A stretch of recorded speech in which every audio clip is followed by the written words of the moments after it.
So imagine you're at a park with your friends, you're just hanging out, but things start getting kind of crazy. Okay, you see this group of boys, they're jumping people, they're beating people up, it's crazy. And around the same time, a woman happens to be assaulted in a further area of the park. You and your friends end up getting wrapped up in it, you go to jail, it's really crazy.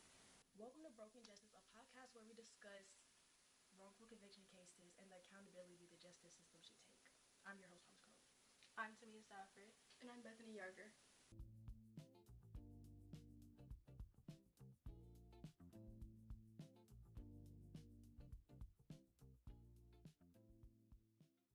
Alright, so let me set the scene for you. It's 1989 in Manhattan in New York City. And at the time, there's a lot going on. There's the AIDS epidemic still going on. There's a lot of, racial tensions, hate crimes going on, and that's, all throughout the five boroughs.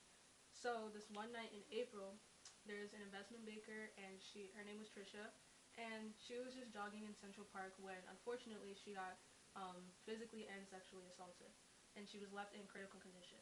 And so the same night, there was a group of 30 teenage boys, majority black and Latino, and they're just hanging out, but Promise said, things started getting crazy. They were harassing homeless people and attacking other people, riding their bikes or walking throughout the park. So police were called because of all the commotion, and they start arresting the boys for harassing the other people in the park. And some of them got away because they just started running around the city. But later on, they found the jogger that was left in the park after she got raped.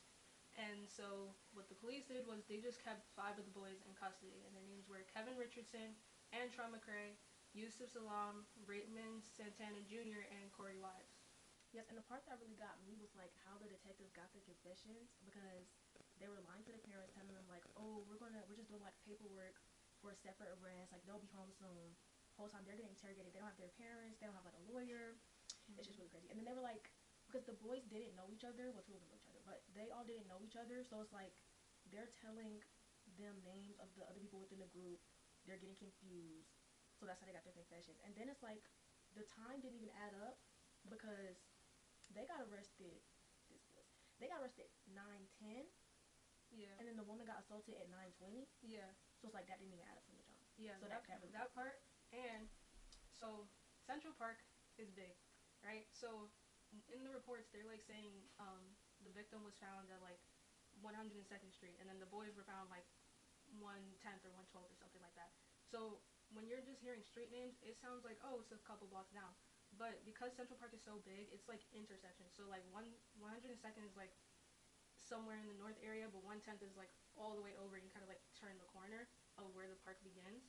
So it's actually a lot further than someone would think, and especially because of the times that they were arrested, there's no way that they could have quickly gone and attacked Trisha and came back, continued harassing all those other people, and got arrested for the harassment. And what's crazy is they gaslit Kevin when they were interrogating him. So when he was arrested, he got hit in the head with a police helmet, and the police officer that attacked him was saying oh, where are you going? I told you not to move, you little animal, and just yelling a whole bunch of crazy stuff at him. And so later on, when they brought him in, another detective was interrogating him and was oh, how'd you get this scar? Because they were trying to pin it on him that he attacked Trisha, and so when she was fighting back, that's how he got the scar. And they told him that his whole story about being hit by the police officer was just this whole lie, and they kept trying to make him admit that he was attacking Trisha and that she just fought back, and that's how he got the scar. The park itself is just a bunch of land, so it's a huge square in the middle of this area in Manhattan. And so you have different points where you can enter through the park. So they use the street names of wherever the intersection is of where the park, where you're entering the park, and where the last street is that you're crossing. You know where you are. Yeah, so that's why you could be on 102nd, or you could be all the way down South Central Park. That's gonna be a whole different street name, different numbers, different everything. Okay, so you feel the prosecutors were in New York, so you think they would have known oh, it wasn't possible, because they know about the They park. should have, but it's also as a prosecutor, it's your job to try to convince the people that they did this. So And on top of that, there's a lot of, I guess, racial issues that's going around during this time. So at this point, they're just really trying to pin it on them. But it's not completely far. You can still get there walking, but at the time that she was found, well, not when she was found, at the time that she like was attacked, and at the time that they were being arrested, they wouldn't have really had time because the police were already there. Okay, fair. So how long were they in prison for? In jail? So it varied for each of them, like based off their ages and stuff like that. But most of them spent between 6 to 7 years. But Corey, he went to Rikers Island because he was like 16, so he did 13 years. And that's more of intense. Yeah, That's Rikers like that's Island an is adult real. prison. Oh dang. And so how long were they held in prison? It varied for each of them based on like their ages and their charges. But 4 of them spent like 6 to 7 years. But Corey, he went to Rikers Island. Do you know about Rikers Island? Yeah, Rikers Island is really bad. He went to Rikers Island. He did 13 years. But then their convictions got overturned in 2002 after Mateus confessed to the rape. And how old was he? Was he the oldest one? He was 16. 16.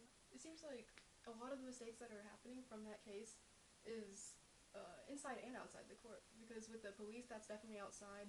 And for forensics, I guess that would be outside as well because they didn't really have the correct evidence to prove their innocence. And for the prosecutors and the judges, like to be given like a certain amount of evidence, but still be so confident to convict somebody, like with that lack of evidence, that is also on their part too.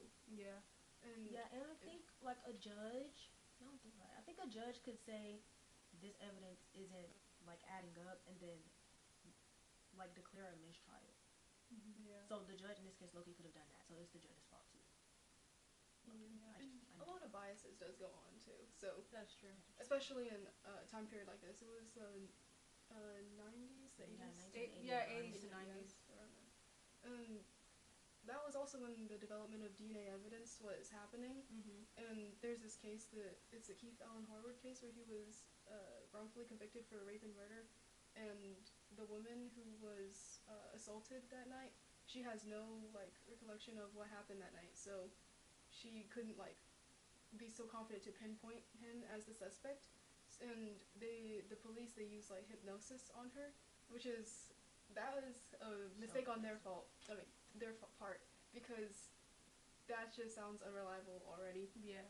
And what Keith Allen Harwood wanted to do was have the judicial system change the fact that they accept bite mark evidence, because there are forensic scientists that still believe that it is a reliable source of evidence, and there's nothing stopping them from bringing it to courts. But has there ever been a time like it really did work? They're like, okay, we found the. Well, it was probably that on top of other stuff, not just the bite alone, because that sounds like actually something. Yes, there is That's so more. crazy. I would say it would be, he was known for being a biter, and like the description, he matched the description because he was a sailor, but like you know, they're in an area where like it's Virginia, so there's gonna be a lot of sailors because it was around Oh, like so it was like a lake base or something? Yeah, it was like around a lake, I think. Yeah, and it's like 1980, so their DNA profile is not gonna be on record. I Yeah. just realized. I'm like, wait, what do you mean 33 years? While he's in jail, they're like, he did it, so they're not even investigating it anymore. Oh So yeah, it you're really right. is 33 years later. Wow. So like No, the they're real not perpetrators are already long gone. They, Yeah. man, they could be dead or anything. It's like, they know wrong. Yeah, and he was. It's shocking to think that he was only rewarded with like $1 million. 1.4 million. Wow. Yeah, for all those years. I mean, it's Virginia. They probably don't have like that kind of money like New York does. Yeah, that's true. But at the same time, that does not like that. It does not come close to the amount of time he spent. And he tried to sue the court that got him wrongfully convicted because he wanted to see some change. Like if that, he didn't want that to happen to anybody else. Right, because that's crazy. And that was his main concern. He was more worried about the safety of other people. So he wasn't even thinking like, oh, I'm trying to get more money. He's like, He's like I'm he trying wants to to see looking some out for- change. Yeah. And the courts, they did not like officially ban bite mark evidence, and that made him upset. So he didn't technically win the courts, but he court because it was money. Like he won money. That's it. And so he got more money on top of the one. it was around 3 million, so not that much. But like he doesn't want money. He wants real justice. Yeah.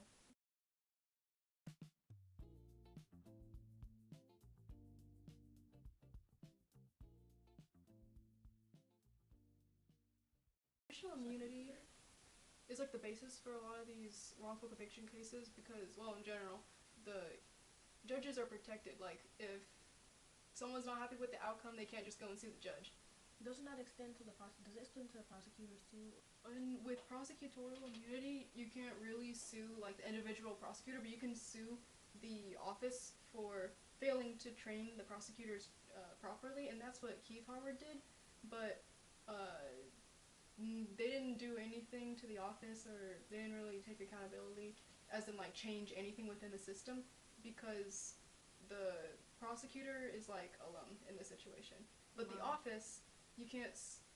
I guess you can't blame the entire office for that one prosecutor's mistakes. Nikki Miller v. Montgomery, Kentucky is also another case with a wrongful conviction, and he was put into prison for murder, but he didn't actually do it. There was just a faulty confession from a witness, and there were letters that would have proven his innocence, but the prosecutor shredded them. And you can't really, like, okay, with prosecutorial immunity, you can't, it's very hard to sue the prosecutor. So he sued the office, saying that, okay, you guys failed to train your prosecutors, like, decently, because, like, look at, like, this is going to happen more in the future. It's like, if you don't train them, then more of these accidents are going to happen. And then they're like, no, because, I'm trying to think. But it's like you can't train someone to not be a bad person. That's just a to bad not person. destroy evidence.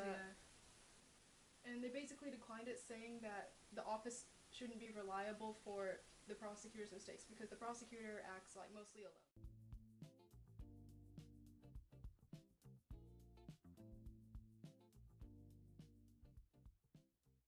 There are two other cases that kind of set like the baseline for whatever happens in cases where you want to sue the prosecutor or the judge. Like, you can't sue the judge because of like judicial immunity, and prosecutorial immunity also protects the prosecutors, like unless in like really extreme circumstances. And for Nikki Miller, and actually both Nikki Miller and Connick, like in those two separate cases, they sued the district attorney office, and they said that you guys are like training these prosecutors wrong. Look at the mistakes they're making. It's like if they act like